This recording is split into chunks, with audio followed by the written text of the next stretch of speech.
नमस्कार, मैं हूं श्वेता सिंह और आप देख रहे हैं दंगल। आज का दंगल चुनावी राजनीति में जीत के अजब गजब दांव पर है। कल 3 राज्यों में राज्यसभा के 15 सीटों के लिए मतदान होना है। इसमें यूपी की 10, कर्नाटक की 4 और हिमाचल प्रदेश की 1 सीट है। दिलचस्प ये है कि तीनों ही राज्यों में राजनीतिक दलों ने अपनी क्षमता से अधिक उम्मीदवार उतारे।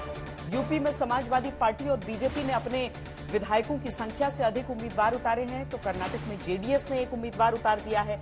हर दल को उम्मीद है कि उसके उम्मीदवार को दूसरे दल के विधायक भी वोट डालेंगे, लेकिन सबसे ज्यादा रोमांचक राजनीति उत्तर प्रदेश में हो रही है। यहां कुल 10 सीटों पर चुनाव है। बीजेपी के पास 7 सीटें जिताने के लिए ही पर्याप्त विधायक हैं, उसने 8 उम्मीदवार उतारे। समाजवादी पार्टी के पास 2 सीट जिताने के लिए पर्याप्त विधायक हैं, उसने 3 उम्मीदवार उतार दिए। इस बीच एनडीए में बीजेपी के अलावा अपना दल एसबीएसपी और निषाद पार्टी के साथ साथ अब राजा भैया के दल ने भी समर्थन दे दिया है। देखने वाली बात यह है कि क्या ये दोस्ती राज्यसभा चुनाव से आगे लोकसभा तक भी जा सकती है, क्योंकि राज्यसभा चुनाव में वोट डालने की ट्रेनिंग के नाम पर सीएम योगी ने आज एनडीए के विधायकों को लखनऊ तो बुलाया ही, रात 8 बजे विधायकों के लिए विशेष डिनर का भी इंतजाम किया गया है। ऐसे में सवाल है कि क्या यूपी में आज का डिनर लोकसभा में बीजेपी के प्लान 80 का भी हिस्सा है? क्या राज्यसभा चुनाव में क्षमता से अधिक उम्मीदवार उतारने से वोटों के खरीद फरोख्त का खतरा होता है? और क्या राज्यसभा के नतीजों से लोकसभा के माहौल का अंदाजा मिलेगा? ऐसे तमाम सवालों पर आज के दंगल में बड़ी चर्चा हम करेंगे। पहले ये रिपोर्ट देख लीजिए।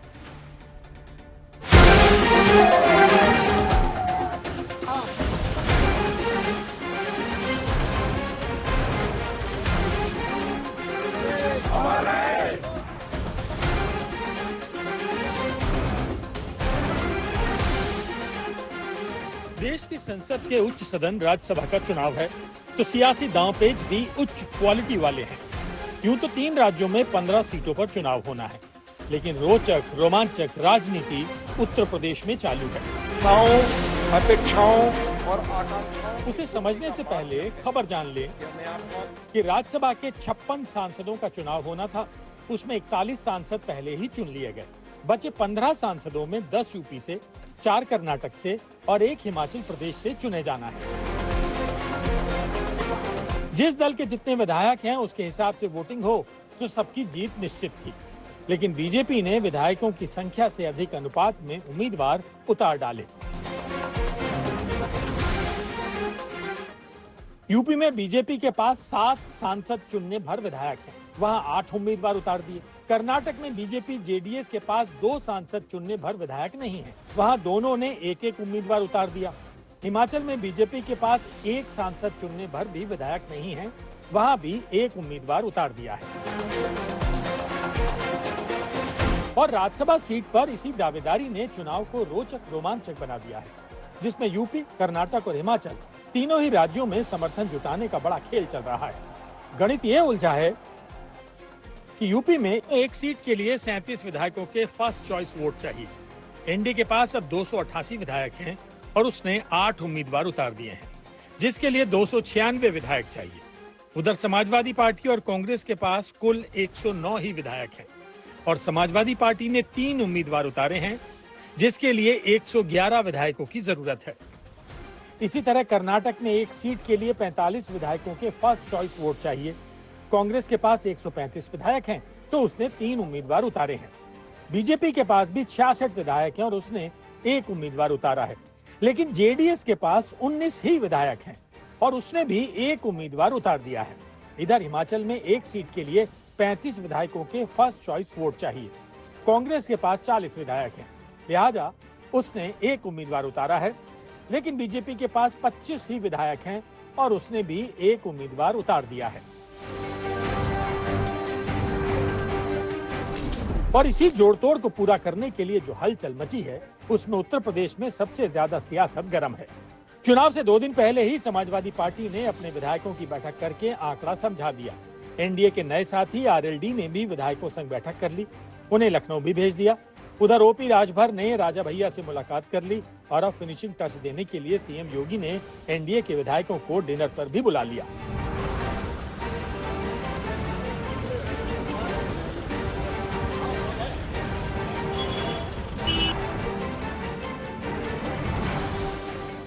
साथ में सबको ट्रेनिंग दे दी गई कि वोटिंग कैसे करनी है और किन बातों का ख्याल रखना है। आपको लगता है सब आपके साथ हैं, यहाँ प्रशिक्षण कार्यक्रम में आए, लेकिन विधायक तो आपके नहीं दिखाई पड़ रहे हैं। ऐसा है ना, कुछ लोग सट के करेंगे, कुछ लोग हट के करेंगे। अभी खेल देखते जाइए। हालांकि समाजवादी पार्टी का दावा है कि उन्होंने तीनों उम्मीदवारों को 37 विधायकों के नाम बता दिए हैं। अपने लिए वोट डलवाना प्रत्याशियों का काम है, वो ही जाने। सरकार की कोशिश होगी और हर तरह का दबाव बनाएगी सरकार, लेकिन विधायक अपनी मर्जी से वोट डालेंगे। उन पे दबाव नहीं चलेगा, दबाव नहीं चलेगा। जो ट्रेनिंग हो रही है, आज पूरा बता दिया गया कि कैसे कहाँ किसको। हाँ बिल्कुल तैयारी है और कल 8 सीटें हम लोग जीतेंगे। आरएलडी के तमाम लोग, और क्योंकि 8वां प्रत्याशी पर ही आप लोगों का पेच फंसा हुआ है समाजवादी पार्टी। ना पेच समाजवादी पार्टी का फंसा होगा। भारतीय जनता पार्टी की 8 की 8 सीटें बिल्कुल क्लियर है। आपका वोट कहाँ जा रहा है? हमको भोजन पे कहा गया तो हम भोजन करने आए हैं। दूसरा, जनसत्ता दल का वोट भाजपा के साथ है। उधर आरएलडी को साथ लाने के बाद भी बीजेपी ने और समर्थन जुटाने की कोशिशें जारी रखी हैं। और अब नजरें बीएसपी से बीजेपी में आने वाले सांसद रितेश पांडे के पिता राकेश पांडे पर भी हैं, क्योंकि इस चुनाव में विधायकों को वरीयता के हिसाब से 4 उम्मीदवारों को वोट देने की सुविधा है, जिसमें हर विधायक को पसंद के क्रम में उम्मीदवारों को वोट देने का अधिकार है। लेकिन विधायक का वोट एक बार ही गिना जाता है। अगर फर्स्ट चॉइस में पर्याप्त वोट पाकर कोई उम्मीदवार जीत जाता है तो उसको मिले बाकी वोट सेकंड चॉइस वाले उम्मीदवार को चले जाते हैं। हालांकि उसका वैल्यू थोड़ा कम होता है। वैसे राज्यसभा चुनाव में वोटिंग सुबह 9 बजे से शाम 4 बजे तक चलने वाली है। मतदान केंद्र और मतगणना स्थल पर मोबाइल ले जाने पर रोक है। अब इंतजार चुनाव नतीजों का है कि तीनों ही राज्यों में विधायकों के वोट का ऊंट किस करवट बैठता है। आज तक ब्यूरो।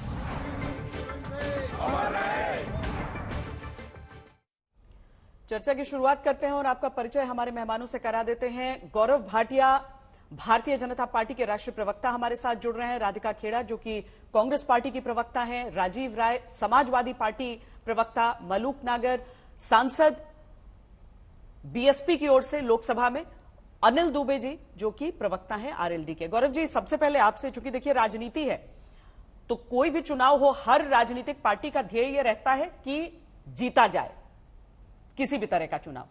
यहां पर लेकिन बड़ी विकट स्थिति इसीलिए खड़ी हो गई है क्योंकि विश्वास समाजवादी पार्टी का और अखिलेश यादव का कुछ ऐसा रहता है कि वो कहते हैं किसी तरह का दबाव नहीं चलेगा, सब वोट अपने इच्छा से करेंगे। और उधर योगी जी बुला लेते हैं डिनर पे सभी विधायकों को। बीजेपी आश्वस्त है 8 के 8।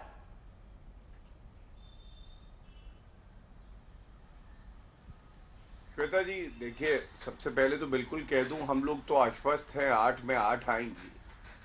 और उसका कारण भी है, डबल इंजन की सरकार है, मोदी जी में सबकी आस्था है, योगी आदित्यनाथ जी में सबका विश्वास है। और आज ये पूछा जाना चाहिए, आपने कहा कि योगी आदित्यनाथ जी रात्रि भोज के लिए बुलाते हैं, ये जो दूसरी पार्टी के विधायक हैं ये चले क्यों आते हैं? ये इनकी जो अंदरूनी कमजोरी है ये आखिर है क्यों? क्या ये पूछा नहीं जाना चाहिए? और मैं आपको बताता हूं ये क्यों है।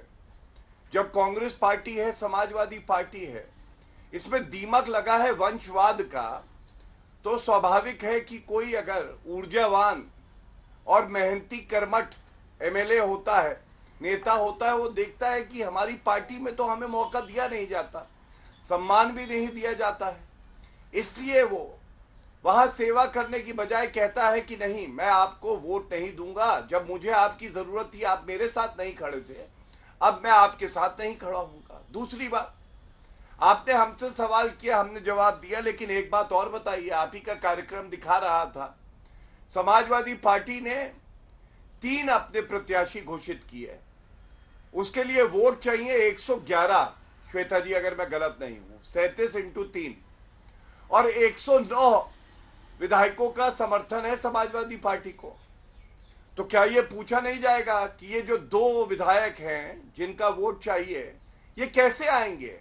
इनको खरीदा जाएगा, वॉशिंग मशीन में धोया जाएगा, डराया जाएगा? अब अफजल अंसारी जैसे गुंडों को टिकट भी दे रही है, क्या उनका डर जो है इस्तेमाल किया जाएगा? ये सवाल पूछा जाएगा। तीसरी जो अहम बात है वो भी मैं आपके माध्यम से उठा देता हूं। देखिए, हमारे देश में इलेक्शन कमीशन ऑफ इंडिया है, ये संवैधानिक संस्था है और इलेक्शन कमीशन ऑफ इंडिया में हो सकता है कांग्रेस समाजवादी पार्टी की आस्था ना हो, क्योंकि ये लोग तो चुनाव में जीतेंगे तो आस्था है, नहीं जीतेंगे तो नहीं आस्था है, लेकिन भारतीय जनता पार्टी की आस्था है। मुझे याद आता है राज्यसभा के ही चुनाव थे, अहमद पटेल साहब स्वर्गीय हैं, बहुत ही आदरणीय हैं, उनका राज्यसभा का चुनाव था। 2 वोटों की वहां पे गिनती होनी थी, वो वैलिड है या इनवैलिड है ये तय करना था, और इलेक्शन कमीशन ऑफ इंडिया ने निरस्त कर दिए थे वो 2 वोट। और उसके बाद सोनिया गांधी ने तब कहा था कि मेरी आस्था इलेक्शन कमीशन ऑफ इंडिया में है। मैं समझता हूं कि आज भी ये सवाल पूछा जाना चाहिए। आज जब चुनाव इलेक्शन कमीशन ऑफ इंडिया करवा रही है, सभी पार्टियों की आस्था इलेक्शन कमीशन ऑफ इंडिया में होनी चाहिए, और अगर वो अंदरूनी तौर पे खुद कमजोर हैं तो किसी पे उंगली उठाने के बजाय अपने गिरेबान में झांके और आत्मचिंतन करे कि वो कमजोर क्यों है। धन्यवाद। ठीक है राजीव राय जी, बाकियों का तो एक तरह से हम कहें कि राय उनकी स्पष्ट थी, लेकिन राजा भैया का भी ये स्पष्ट कह देना कि हम तो बीजेपी के साथ हैं, झटका है समाजवादी पार्टी के लिए? कोई झटका नहीं। हमारे साथी गौरव भाटिया जी आपसे कह रहे थे कि समाजवादी पार्टी के पास 2 विधायक है, उनसे जरूर पूछना चाहिए कि खरीद फरोख्त करेंगे। दूसरी बात उन्होंने कहा कि जब हम योगी जी भोज देते हैं तो विपक्षी पार्टियों के लोग उठाए क्यों चले आते हैं। तो जो पहला सवाल है, 2 विधायक कम है तो जरूर समाजवादी पार्टी से सवाल पूछा जाना चाहिए, जरूर हंगामा मचाया जाना चाहिए। लेकिन जिस पार्टी के 8 विधायक कम है उनसे सवाल नहीं करना चाहिए, क्योंकि इनका जन्मसिद्ध अधिकार है। तोड़ फोड़, मसल मनी माफिया जो भी इस्तेमाल करें, दबाव के करें, ईडी सीबीआई आईटी करें, ये कर सकते हैं, इनका अधिकार है। तो किसी अन्य पार्टी में अगर 2 कम है, इससे बड़ा हास्यास्पद क्या हो सकता है।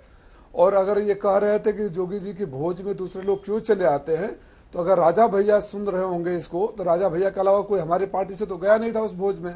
राजा भैया सुन रहे होंगे तो बताएंगे आदरणीय गौरव भाटिया साहब को कि उनकी कौन सी कमजोरी है, कौन सी कमजोर नस्ब है कि खाने के लिए चले जाते हैं जोगी जी के यहाँ। अब इससे बड़ी विडंबना क्या हो सकती है। जो पार्टी सिर्फ इसी भी यकीन करती है कि इन प्रकरण जोड़ लो, तोड़ लो, पार्टियों को खत्म कर दो, विधायकों को खरीद लो, रिसोर्ट में लेकर चले जाओ, अगर इस उम्मीद में खाली पुलाव पका रहे हैं कि इनके 8वां प्रत्याशी जीत जाएगा तो 24 घंटे में पता राजा भैया से मुलाकात अखिलेश जी की भी हुई थी, वाले बिकने वाले नरेश उत्तम पटेल गए थे, मुलाकात बुराई नहीं है, बुराई नहीं, हम तो कहाँ इंकार कर रहे हैं। अच्छा, बिल्कुल गए थे, नरेश उत्तम पटेल जी गए थे। चुनाव लड़ते हैं तो समर्थन मांगने के लिए जाने में, चाहे भारतीय जनता पार्टी के साथ ही जाए चाहे समाजवादी, उसमें कोई बुराई नहीं है। समर्थन देना है न देना, लेकिन ये कह देना जो आपको जिस राजा भैया ने आज कह दिया कि हम भाजपा को समर्थन दे रहे हैं, उस पर भी सवाल उठाया जा रहा है आपके चैनल पर कि खाने के लिए क्यों मुंह उठाकर चले आते हैं, तो उसका जवाब राजीव राय तो देंगे नहीं, समाजवादी पार्टी तो देगी नहीं, राजा भैया देंगे।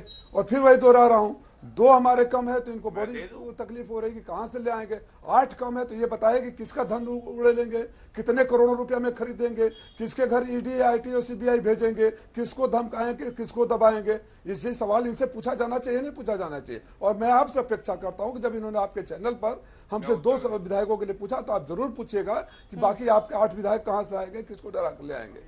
ठीक है गौरव जी, आप आखिर में एक साथ जवाब दीजिएगा क्योंकि आपसे सारे सवाल आज पूछे जाएंगे। मलूक नागर जी, मैं आपसे भी ये समझना चाहती हूं कि क्या ये डर है कि आपके जो सांसद चले गए हैं बीजेपी में, उनके पिता किस ओर जाएंगे?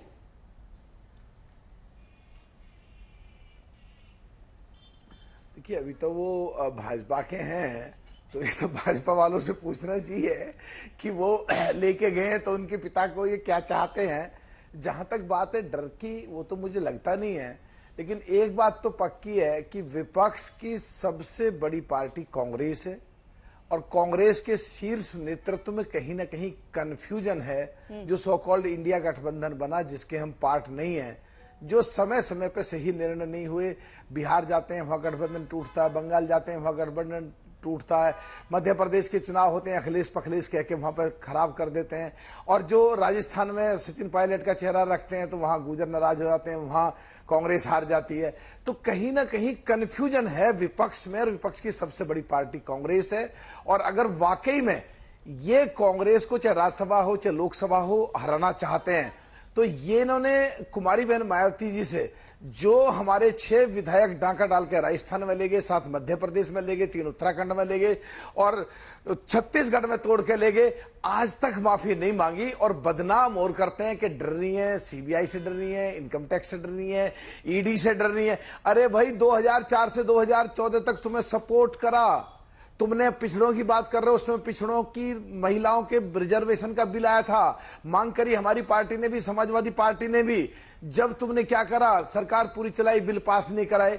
अभी समाजवादी वाले हमारे साथी बैठे हैं, ये पार्टनर है इनके साथ। अब इनकी राज्यसभा में जया बच्चन को अभी राज्यसभा मेंबर बनाया, उनके पति को राहुल गांधी जी कह रहे हैं अमिताभ बच्चन नाचता तो वहां चले जाते हैं तो नाचती है, ये ऐश्वर्या राय तो टेलीविजन वाले उन्हें दिखाते हैं, हमें नहीं दिखाते हैं। अरे तुम सबसे बड़ी पार्टी है पूरे सो कॉल्ड इंडिया गठबंधन की, और 6 करोड़ के करीब उन्हें यूपी में वोट मिला है, तुम उनकी इज्जत नहीं कर रहे। तुम क्या कह रहे हो, कंफ्यूजन है, तुम क्या चाहते हो। तो जो ऊपर कंफ्यूजन है नीचे तक कंफ्यूजन है, इसलिए सब डामाडोल हो रहा है, कुछ समझ नहीं आ रहा कैसे पार करेंगे। इनकी गलती की वजह से राजस्थान बीजेपी जीती, इनकी गलती की वजह से अखिलेश पखलेश मध्य प्रदेश बीजेपी जीती। ऐसा ही रहा तो 2024 में कहीं देश में हिल ना जाए, पता नहीं क्या चाह रहे हैं। कंफ्यूजन कहीं ना कहीं विपक्ष में सबसे बड़ी पार्टी कांग्रेस है, और जो हो रहा है ऐसा ही होता रहेगा। राधिका जी बताइए, आप लोग कहते हैं कि बीजेपी अभिमानी है, लेकिन वो सीधा वार आप पर कर रहे हैं, राहुल गांधी पर कर रहे हैं। देखिए, बसपा के प्रवक्ता सांसद साहब यहाँ पे बैठ के ये बिल्कुल भारतीय जनता पार्टी की भाषा बोल रहे हैं, क्योंकि भारतीय जनता पार्टी का शीर्ष नेतृत्व हो या उनके प्रवक्ता हो, हर चीज नेहरू जी की गलती है। यहाँ पे इनके हिसाब से हर चीज कांग्रेस की गलती है, कांग्रेस की वजह से ये हो रहा है, वो हो रहा है। आप कांग्रेस की फिक्र मत करिए, विपक्ष की फिक्र मत करिए, क्योंकि आप उस गठबंधन का हिस्सा नहीं है जो इस देश में फैलती अराजकता के खिलाफ लड़ रहे हैं। आप उस गठबंधन का हिस्सा नहीं है जो किसानों की आवाज बनके खड़े हैं। आप उस गठबंधन का हिस्सा नहीं है जो देश की खिलाड़ियों की बेटियों के खिलाफ की आवाज बनके खड़े हैं। आप हर प्रताड़ित उस वर्ग का हिस्सा नहीं के खिलाफ जो आवाज के साथ जो आवाज बनके खड़े हैं उनका हिस्सा नहीं है। आप लोग साफ की पूरी भी इनके वक्तव्य से ये साफ हो रहा है कि ये हर जी मालूम नगर जी उनको कंप्लीट कर लेने दीजिए, मैं आपके उनको कंप्लीट कर लेने दीजिए, मलोक जी अरे आपका अवसर आएगा। मलोक जी आपका अवसर आएगा, आप उसके बाद जवाब दे लीजिएगा। पहले उनको मलोक जी सारे आरोप तो लगा लेने दीजिए। सांसद है, किसी के बीच में बोलना आपको शोभा नहीं देता। मलोक जी बस थोड़ी देर में आप पार्लियामेंट में भी ऐसे बोलते होंगे। इसका मतलब मेरी बात बिल्कुल सटीक जाके लगी है श्वेता जी, क्योंकि जिस तरीके से इनकी फड़फड़ाहट उठ के आई। लेकिन वापस मुद्दे पे आते हैं। ये बात जग जाहिर है कि भारतीय जनता पार्टी और मोदी जी ने संविधान की धज्जियां उड़ा के रखी हुई है। खरीद फरोश करना, लोगों को डराना धमकाना, पहले डराया जाएगा, धमकाया जाएगा, ईडी भेजी जाएगी, सीबीआई भेजी जाएगी कि आइए हमारे वॉशिंग मशीन में अपने आप को धोइए, अपने दाग हटाइए, साथ आइए, वरना फिर आप जाइए जेल। तो अलग अलग तरीके। अब समाजवादी पार्टी के लोग कौन नेता डिनर पे जा रहे नहीं जा रहे वो बेहतर बताएंगे। लेकिन मैं इतना जानती हूँ, अगर बहुत नॉर्मल सी बात है, अगर मुख्यमंत्री हैं प्रदेश के, उन्होंने बुलाया डिनर पे तो विधायक चले गए। लेकिन क्या होगा ये अब उन विधायकों को भी तय करना है कि वो किसके साथ खड़े हैं। उनको एक बार जब वो वोट देने जाएंगे, मैं उम्मीद करती हूँ कि हर वो विधायक ये याद रखेगा कि हमारे किसानों के ऊपर ड्रोन से हमले किए जा रहे हैं, जो आज तक किसी ने देश में नहीं देखा कि उनके ऊपर ड्रोन से हमले किए जा रहे हैं। वो ये भी याद रखेंगे कि हमारे देश की पहलवान बेटियां जो देश के लिए मेडल लेकर आती थी, किस तरीके से उन पर लाठियां बरसाई गई। वो हर उस लड़की को याद करेंगे उत्तर प्रदेश की, कि जब जब उत्तर प्रदेश में रेप हुए, बलात्कार हुए, योगी सरकार ने कैसे उनको अपने विधायकों को बचाने की कोशिश करी, कैसे आज भी ब्रिजभूषण एमपी बना हुआ है, कैसे और भी ऐसे केस दबाने की कोशिश करी, रातों रात लड़कियों के शव जला दिए गए, और किस तरीके से न्याय से दूर रखा गया उन परिवारों को। हर विधायक उन चीजों को याद करेगा और अपने डर को, ईडी सीबीआई और जेल जाने के डर को भूल जाएगा, और असली में जाके इन बेटियों को याद करते हुए, इन किसानों को याद करते हुए वोट देगा। और मलुक जी फिर बोल रही हूँ, आप लोग इस गठबंधन का हिस्सा नहीं है, क्योंकि ना आपको किसानों से कोई फर्क पड़ता है, ना बेटी पहलवानों से, ना उन बेटियों से जिनके साथ बलात्कार बार बार उत्तर प्रदेश में हुआ, और इनके विधायक और उनके बेटे और पता नहीं कौन कौन जिम्मेदार थे, लेकिन योगी सरकार चुप रही। आप लोग इसीलिए गठबंधन में नहीं है क्योंकि आपको देश की फिक्र नहीं है, आपको ये फिक्र नहीं है कि देश में आज हमारे संविधान की क्या हालत हो रही है। ठीक है, अब उनका विचार है, उनकी राय है। मायावती जी अकेले चुनाव लड़ना चाहती हैं, इस तरह के बातें। मलूक जी मैं आऊंगी आपके पास, क्योंकि सारे मैं सबसे एक बार उनकी राय ले लूं। अनिल दुबे जी भी अभी हैं हमारे पैनल पे। अनिल जी, प्रतीक्षा सब कर रहे हैं एक औपचारिक ऐलान का, लेकिन लग रहा है कि राज्यसभा के लिए जो ये वोटिंग होगी उसमें एक अनौपचारिक तरीके से जो ऐलान हुआ है उस पर मुहर लगने वाली है बीजेपी के समर्थन श्वेता जी। राष्ट्रीय लोकदल के विधानमंडल दल ने, राष्ट्रीय लोकदल के नेता चौधरी जयंत सिंह जी ने एनडीए के साथ जाने का फैसला किया है। अभी औपचारिक ऐलान नहीं हुआ है, लेकिन उत्तर प्रदेश में जो राज्यसभा का चुनाव है इसमें राष्ट्रीय लोकदल के 9 विधायक हैं। वो 9 विधायक एनडीए के पक्ष में, भारतीय जनता पार्टी के पक्ष में मतदान करेंगे। भारतीय जनता पार्टी डिसाइड करे कि हमारे 9 वोट वो किस प्रत्याशी को अलॉट करेगी, और हमारे 9 के 9 विधायक भारतीय जनता पार्टी को जिताने का काम करेंगे। और ये फैसला हम लोगों ने लिया जब भारतीय जनता पार्टी की सरकार ने, जो बरसों से हमारी पुरानी मांग चली आ रही थी कि इस देश के किसानों के मसीहा स्वर्गीय चौधरी चरण सिंह जी को भारत रत्न दिया जाए, लेकिन यह मांग आज तक पूरी नहीं की गई। इन्होंने पूरा किया, और भारतीय जनता पार्टी की सरकार ने, और हम लोगों ने ये फैसला लिया कि जो काम पहले होना चाहिए था इन्होंने करने का काम किया है। ये चौधरी साहब के सपनों का भारत बनाना चाहते हैं, जो चौधरी साहब के सपनों पर चलना चाहते हैं, तो हम लोगों ने भी यह निर्णय लिया कि हम एनडीए के साथ जाएंगे। उसकी औपचारिक घोषणा कुछ दिनों में हो जाएगी, लेकिन इसके बावजूद हम उत्तर प्रदेश के राज्यसभा चुनाव में एनडीए के प्रत्याशी को जिताने का काम करेंगे। गौरव जी, काम लगभग आपका हो चुका है, लेकिन इसके साथ ही जो आरोप आप पर राजीव जी लगा रहे हैं, चाहे राधिका जी लगा रही हैं, कि दबाव बनाकर, ईडी सीबीआई का डर दिखाकर आप सभी पार्टियों को, विधायकों को प्रेशराइज कर रहे हैं कि वो आपके पक्ष में खड़ा रहे। आप अब जवाब दीजिए वो सारे आरोप जो आप पर लगाए गए हैं। एक एक करके दे देता हूं। सबसे पहले तो प्रेशराइज कर रहे हैं श्वेता जी। 2014 में 282 सीटें आई भाजपा की अकेले, पूर्ण बहुमत, प्रेशराइज कर दिया था जनता को। 2019 में 303 आई, वो सीटें बढ़ गई, हमने प्रेशराइज कर दिया था जनता को। अब बाकी तो छोड़िए, मूड ऑफ द नेशन सर्वे आपके चैनल का भाजपा को अकेले 1 सीट ज्यादा बता रहा है, हम तो कह रहे 370 पार होंगे। हमने प्रेशराइज कर दिया आज तक को। 2017 में योगी आदित्यनाथ जी पूर्ण बहुमत पाते हैं, इतिहास रचते हैं, और 45 सीटों पे सिमट जाती है समाजवादी पार्टी। हमने प्रेशराइज कर दिया। 2022 में दोबारा योगी आदित्यनाथ जी चुन के आते हैं, फिर से हमने प्रेशराइज कर दिया। अरे प्रेशराइज नहीं कर दिया, जैसा आप कह रही थी ना कि भाजपा आपका तो काम हो चुका है, भाजपा के साथ जनता का आशीर्वाद है इसलिए काम बन जाता है। लेकिन काम लग किसका जाता है? काम लग जाता है पंचर साइकिल का, जिसका हैंडल गया है टूट, जनता उनसे गई है रूट, और अखिलेश बोले झूठ। और कांग्रेस पार्टी का आज अस्तित्व क्या है आप मुझे बताइए। उत्तर प्रदेश में 2 विधायक की पार्टी है, 2 विधायक। हंसी आ रही है कहते हुए, और इसलिए आ रही है, ये वो पार्टी थी जिसका वर्चस्व था, जो कभी सीटें बांटा करती थी, आज भीख का कटोरा लेके सीटें कह रही है अखिलेश जी कुछ तो सीटें दे दीजिए, पुरानी पार्टी हो, इज्जत रख लीजिए।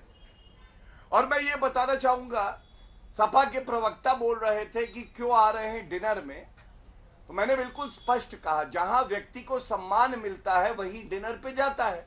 आपका विधायक है, अगर आपको लगता है वो हमारे डिनर में आ रहा है तो वो सम्मान पाता है इसलिए आता है, और आपके यहां उसके अपमान होता है तो नहीं आता। क्योंकि मैं उदाहरण देता हूं, अखिलेश यादव कहते हैं पीडीए। अब आप मुझे बताइए श्वेता जी, इनके 3 कैंडिडेट हैं, आलोक रंजन, जया बच्चन, ये कौन से पीडीए से आते हैं?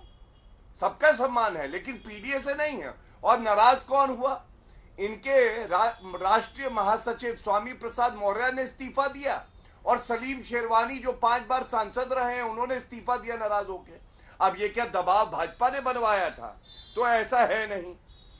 तीसरी बात, ये वो समाजवादी पार्टी है श्वेता जी, हम तो सबका ध्यान रखते हैं। नरेंद्र मोदी जी का तो मूल मंत्र है कि सबको आगे बढ़ाना है। ये जब से पार्टी बनी है, इसने यादव परिवार के बाहर का अध्यक्ष नहीं देखा है। अब आप मुझे बताइए नाराजगी क्यों नहीं होगी? मेहनत करके एक सांसद, एक विधायक पार्टी की सेवा करता है, लेकिन मलाई केवल यादव परिवार खाता है। इनकी सूची जो लोकसभा की आई है, उसमें 3 परिवार के सदस्य तो अभी आ गए हैं, इसलिए नाराजगी है। कांग्रेस पे आ जाते हैं। कांग्रेस पार्टी देखिए वो पार्टी बन गई है जो माइक्रोस्कोप से आप ढूंढेंगी ना तो छोटी सी कहीं मिलेगी उत्तर प्रदेश में। 1 सांसद 2 विधायक। क्या ये पूछा नहीं जाना चाहिए? हिमाचल की भी बात कर लेते हैं, वहां पे इनके एक एमएलए है राजेंद्र राणा। आपको मालूम है सार्वजनिक मंच से उन्होंने कहा कि यहां की जनता मुझसे कह रही है कि जहां आप खड़े होंगे वहीं हम रहेंगे। इसका मतलब अगर वो अपना वक्तव्य इस तरह का दे रहे हैं तो उनकी नाराजगी पार्टी से है। तो पार्टी को यह देखना है कि आपके विधायक, आपके नेता, और हमने देखा मिलिंद देओरा, अशोक चौहान, बाबा सिद्दीकी, तमाम नेता छोड़ के भी गए। जिस तरह के अनर्गल बयान राहुल गांधी ने दिए, यूपी का लड़का है, नशेड़ी है, रोड पे डांस करता है, सो जाता है। आप मुझे बताइए पत्रकारों से तुम्हारी जाति क्या है? श्वेता जी, आपसे कोई पूछे तुम्हारी जाति क्या है, तुम्हारे मालिक की जाति क्या है? ये किस तरह के बचकाना अपरिपक्व बयान है, और इसीलिए इनका समन्वय नहीं बैठ पाता है। भारतीय जनता पार्टी आज इकलौती पार्टी है जो निष्ठा, ठीक, आप कह रहे हैं दबाव कोई नहीं है। और राजीव जी, आपके अपनी पार्टी के भीतर से वाकई वो सवाल उठे थे जिन लोगों को आपने राज्यसभा का उम्मीदवार बनाया, तो यहां बीजेपी का रोल क्या है इसमें? श्वेता जी, जब पिछली बार भी 2 साल पहले भी राज्यसभा विधान परिषद के चुनाव हुए थे, तब पीडीए के सारे लोग तो पीडीए के थे, एक भी कहीं और से नहीं था। जब जो अनुपात से अधिक था तब तो किसी ने सवाल नहीं उठाया। और हमारे भाई बोले थे प्रेशराइज कहाँ से होंगे, मैं अब आपको सुना रहा हूँ। उत्तर प्रदेश में पुलिस की भर्ती हुई 60,000 पदों के लिए 50 लाख लोगों ने अप्लाई किया। एक नौजवान के घर में 5 लोग भी हो तो 2.5 करोड़।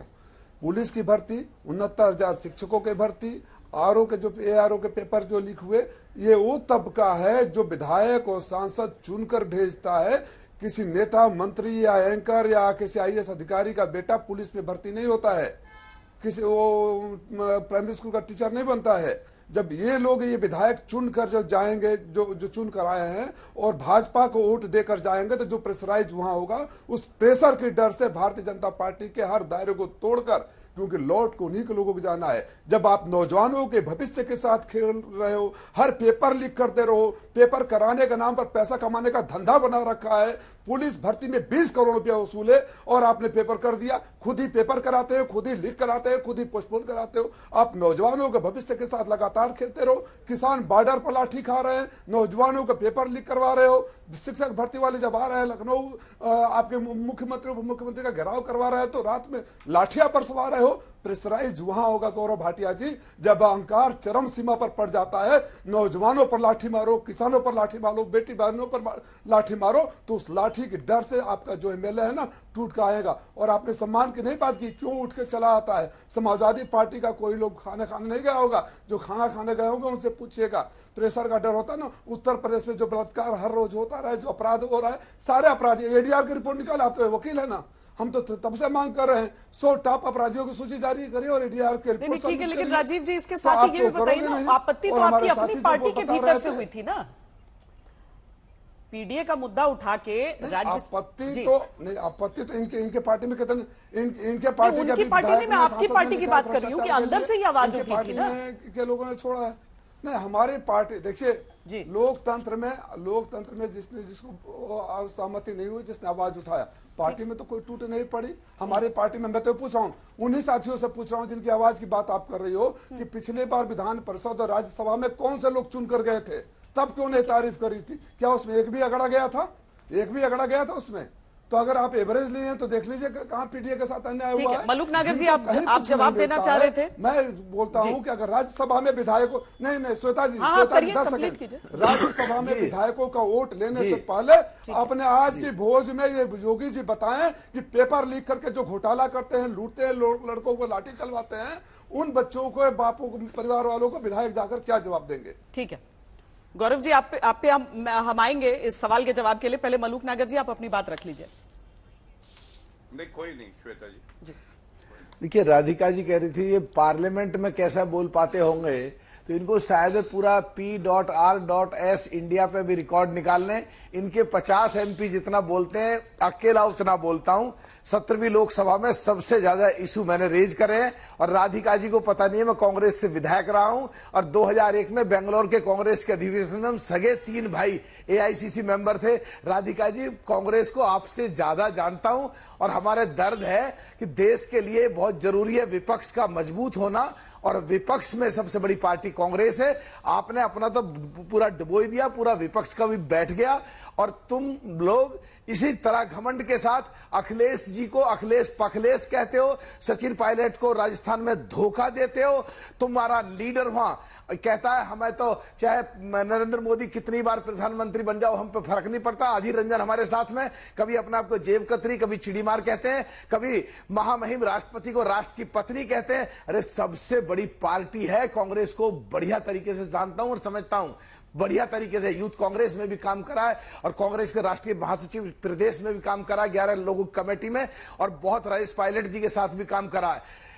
आपको समझना पड़ेगा लीडरशिप कंफ्यूजन में है और इसका फायदा पूरा का पूरा बीजेपी को जा रहा। राजस्थान में सचिन को धोखा देके जाटों को RLD 3 टिकट मांग रहे थे चौधरी जैन जी, आपने 1 दिया, वहां जाट नाराज हुए। 9% गुजर नाराज हुए। अखिलेश पखलेश कह के मध्य प्रदेश में 8% यादव नाराज हुए, जिसका सीधा सीधा फायदा उठा करके बीजेपी को मिल गया। और आपकी इसी तरह के घमंड, जिस तरह टेलीविजन पर बोलते हो, हमने आपको बगैर शर्त के सपोर्ट करा 10 साल। हमारे खिलाफ आय से अधिक संपत्ति के केस रजिस्टर्ड के कुमारी बहन मायावती को जेल में डालना चाहते थे।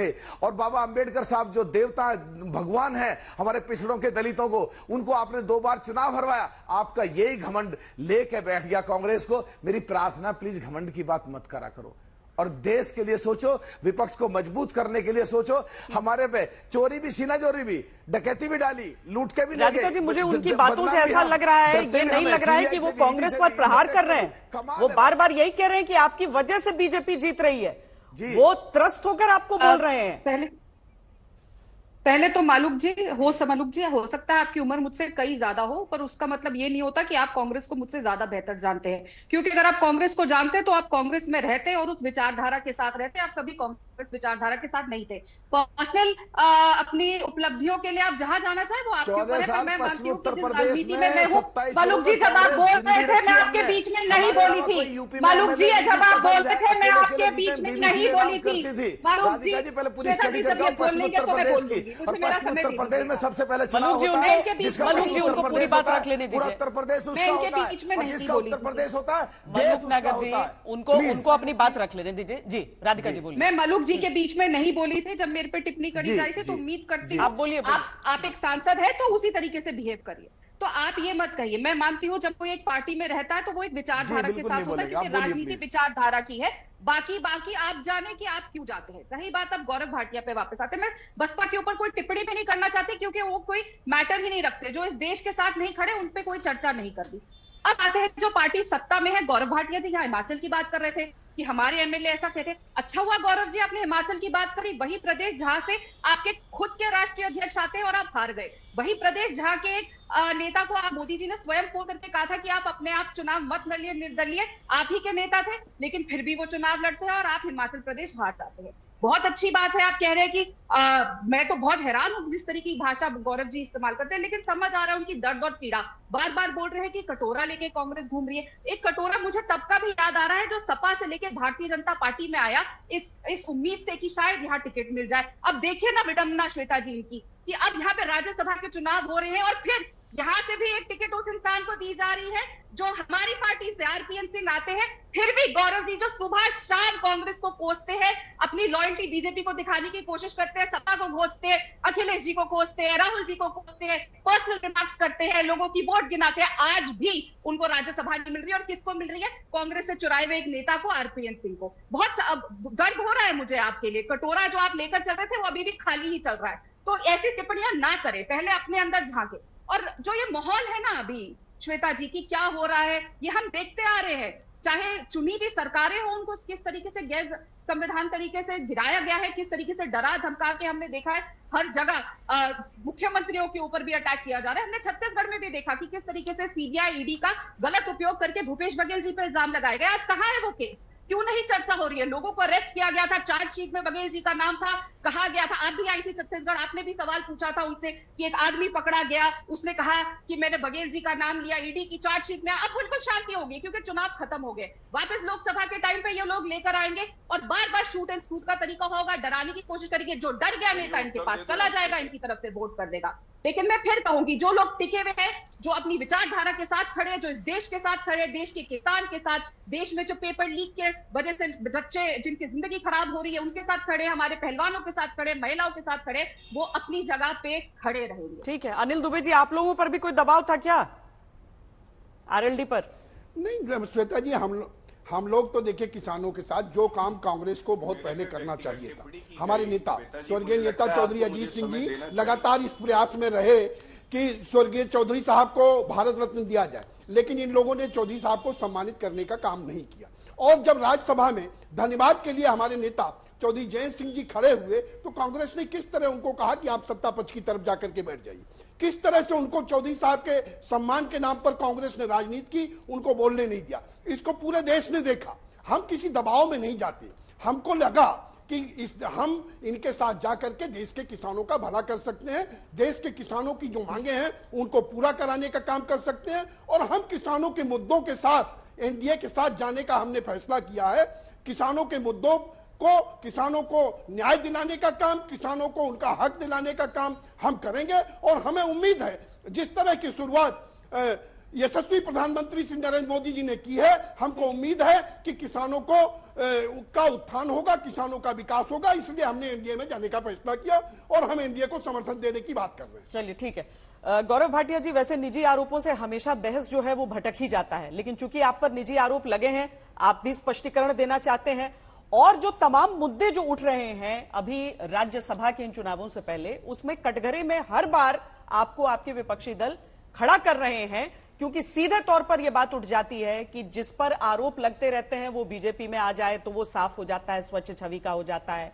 जो बीजेपी बाकी दल जिनसे बातचीत उनकी चलती रहती है उनको भी आप पोच करके ले आते हैं। राजा भैया आकर ऐलान कर देते हैं कि हम तो भाई बीजेपी को ही अपना समर्थन दे रहे हैं।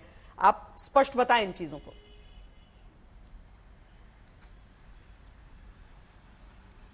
देखिए श्वेता जी, आपकी चर्चा का स्तर मैं गिराऊंगा नहीं। व्यक्तिगत आरोप जरूर लगाए गए, टिप्पणी करी गई, लेकिन एक बात जरूर कहूंगा, इतना दम कांग्रेस के प्रवक्ता में क्या, राहुल गांधी में नहीं है कि हमारी मुस्कुराहट, हमारा जो आत्मविश्वास है वो ले सके। और नरेंद्र मोदी जी का सच्चा सिपाही होने का मुझे गर्व है। मुझे क्या मिला क्या नहीं मिला ये आप नहीं समझ पाएंगी, लेकिन एक बात जरूर कहूंगा, मैंने नहीं ट्वीट किया कि मेरी तपस्या में कमी रह गई होगी। आपके मीडिया सेल के जो बॉस है ना, जब उनको राज्यसभा का टिकट नहीं मिला था तो उनके दर्द के आंसू छलक आए थे और उन्होंने लिखा था मेरी तपस्या में कमी रह गई होगी। खैर ये बात यही खत्म करते हैं। हार गए की बात करी। अरे हार गए से तो याद आया कि जो सबसे गढ़ माना जाता था गांधी परिवार का, अमेठी, वहां से राहुल गांधी हार गए थे। और मेरा तीर निशाने पे तो लगा है श्वेता जी, क्योंकि जब मैं कहता हूं आज राजनीतिक हैसियत क्या है इस खूनी पंजे की, तो गलत नहीं कहता हूं। 403 विधायक और उसमें 2 विधायक कांग्रेस पार्टी के, 80 लोकसभा के सांसद और 1 सांसद इनका है उसमें। और वो सोनिया गांधी जी भी छोड़ के अब डर के मारे कि जनता का कैसे मैं सामना करूंगी, चली गई है राजस्थान से राज्यसभा सांसद बनने। तो ये हो गई हार की बात। तीसरी बात जो बड़ी जरूरी है, आपने कहा कटघरे में खड़े, हम किसी कटघरे में नहीं खड़े हैं। लोकतंत्र में सबसे बड़ा फैसला जो होता है वो जनता का होता है। जनता ने 2 बार हमारे पक्ष में फैसला दिया और तीसरी बार हैट्रिक लगेगी और नरेंद्र मोदी जी पुनः प्रधानमंत्री बनेंगे और 370 प्लस सीटें हम ये लक्ष्य लेके चल रहे हैं। समाजवादी पार्टी में आते हैं। समाजवादी पार्टी कह रही है हमारी पार्टी में कोई फूट नहीं पड़ी। अब ये देखने का नजरिया होता है। आप बताइए, जो क्षेत्रीय दल है उत्तर प्रदेश का और उसके 2 राष्ट्रीय महासचिव सलीम शेरवानी और स्वामी प्रसाद मौर्य छोड़ के चले जाएं और ये कहें कि कोई फूट नहीं पड़ी, तो ये दिखाता है कि ये कितने जो है वास्तविकता से दूर है। और मैं चिट्ठी का एक अंश पढ़ता हूं सलीम शेरवानी की, ये जरूरी है दर्शकों के लिए। सलीम शेरवानी जी ने दर्द के साथ जब इस्तीफा दिया 18 फरवरी को, तो लिखा अखिलेश यादव को, आपके द्वारा जिस तरह से राज्यसभा के टिकट का वितरण किया गया है उससे यह प्रदर्शित होता है कि आप खुद ही पीडीए को कोई महत्व नहीं देते हैं। ये इनके राष्ट्रीय महासचिव लिख के जा रहे हैं और उसके बाद भी ये कह रहे हैं कि हम में कोई फूट नहीं। तीसरी बात इन्होंने कहा, पिछले राज्यसभा में देखिए कैसे हमने पीडीए को टिकट दी थी। मैं 2020 की याद दिलाता हूं, 1 सीट थी इनके पास, राम गोपाल यादव को दी थी श्वेता जी, मतलब 100% रिजर्वेशन, मतलब 1 सीट वो भी यादव को नहीं, परिवार के बाहर, यादव जो अपने परिवार का है उसी को दी 100% रिजर्वेशन। और बात करते हैं पीडीए की। चौथी बात इन्होंने पुलिस की करी। अरे पुलिस की बात भैया आप ना करो, कोई गड़बड़ हुई तो परीक्षा को रद्द किया, 20 से ज्यादा लोगों की गिरफ्तारी हुई, लेकिन इसी वर्दी से जूते पुछवाते थे आजम खां के तुम लोग जब सरकार थी। आजम खां की भैंसों को ढूंढने तो जा सकती थी, हमारी बहनें सुरक्षित नहीं थी, ये भी सत्य है। और हर थाने में जो एसएचओ होता था वो MY मतलब मुस्लिम या यादव होता था, ये बात भी सार्वजनिक। ठीक है गौरव जी, समय खत्म हो रहा है, जल्दी से बोल दीजिए राजीव जी अपनी बात। इस बात को स्वीकार करिए। ठीक है।